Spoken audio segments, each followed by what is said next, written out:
In the last lecture, you learned how to set styles dynamically. In the end, you learned you simply use JavaScript to manipulate whatever you then bind to the style property. Now, class name, of course, also can be set dynamically, like here for the app. But we can also introduce a new class to have something to play around. So we could, for example, say that we want to change something in our code here. Let's say this paragraph here, this is really working, depending on whether our list of persons has 3 elements, as it does have at the beginning, or less. So maybe we want to color the text red. So I will add a new class, which I'll name red, a normal CSS class, where I set the color red. And this will, of course, affect the text color. And maybe we even want to make it bold. So I'll name a class or create a class named bold. The name is up to you. If we are at 1 element left. So font weight bold. I got 2 new CSS classes. These are available globally, but right now I'm not using any. I now want to set the class name of this paragraph dynamically depending on the length of the elements in my persons array here. Below 2 or less elements, I should say, turn it red. 1 and less, red and bold. So to do that, I of course also need to adjust the classes or the class name I set to this paragraph dynamically. So what I'll do is I'll create a new variable here, which I'll name classes, and the name is totally up to you, where I, in the end, will create an array of strings. This is one way of doing that. Here I will add red and bold. And these are just the class names I defined here, red and bold, without the dot, just the class name. I will then call join here and join them with an empty space. This will turn this array of strings into one string, which is in the end just red bold. This is what we'll get in the end. This is a valid CSS class list we can assign to class names. And of course I could have created this manually, but I will soon edit this array dynamically, which is why I want to have a generic solution. I can now go to this paragraph and add class name. And of course I don't have to bind this to a string as I do here. I can also bind this dynamically with single curly braces to the classes variable I have, which, keep in mind, is just a string joined with an empty space.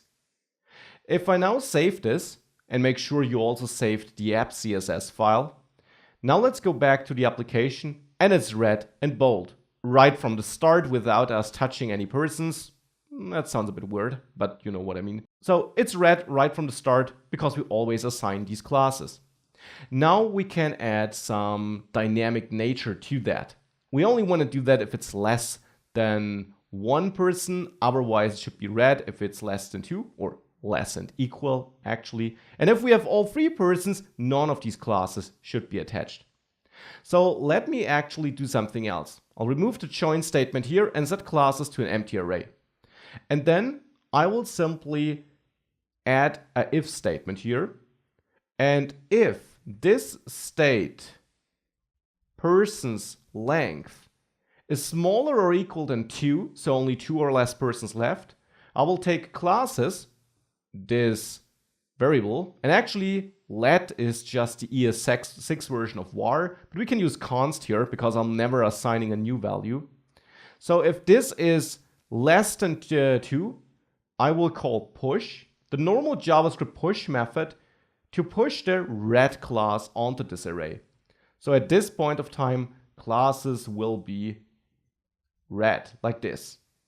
I also will add another if check, where I will say if state person's length is smaller or equal than 1, and please note, this is no else if condition, it's just another if statement or if check coming after the first one because I want to run both. So if it's even smaller or equal than 1, then I will reach out to classes again and push another class, the bold class. So at this point of time, classes is red and it's also bold. Now, if we have only 2 elements in the persons array, we will just have red and we will skip this because this condition here will be false. Now we got an array of classes which might look like this, or be an empty array if we have all three elements. So I want to assign it here, and classes like this won't work anymore because now it's an array. We need to pass a string here though. Well, I can simply call join with an empty space in between, so a white space character, on classes here when I assign it.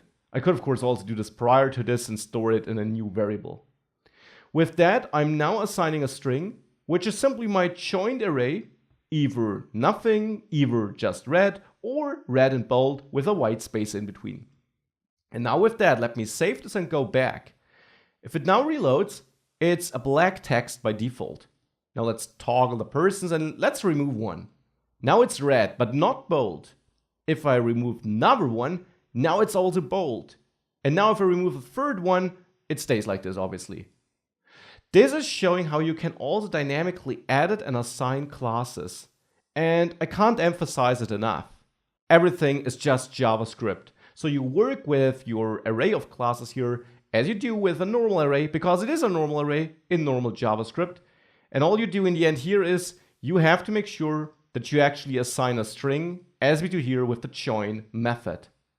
And of course, you could have whatever logic you need to construct an array of classes or get a string with CSS classes by other means without joining an array.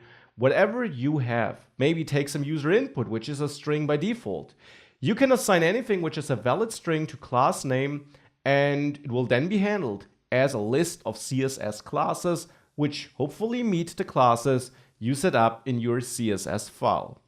So with that, you learned how to dynamically assign styles and edit them, and dynamically assign and edit classes.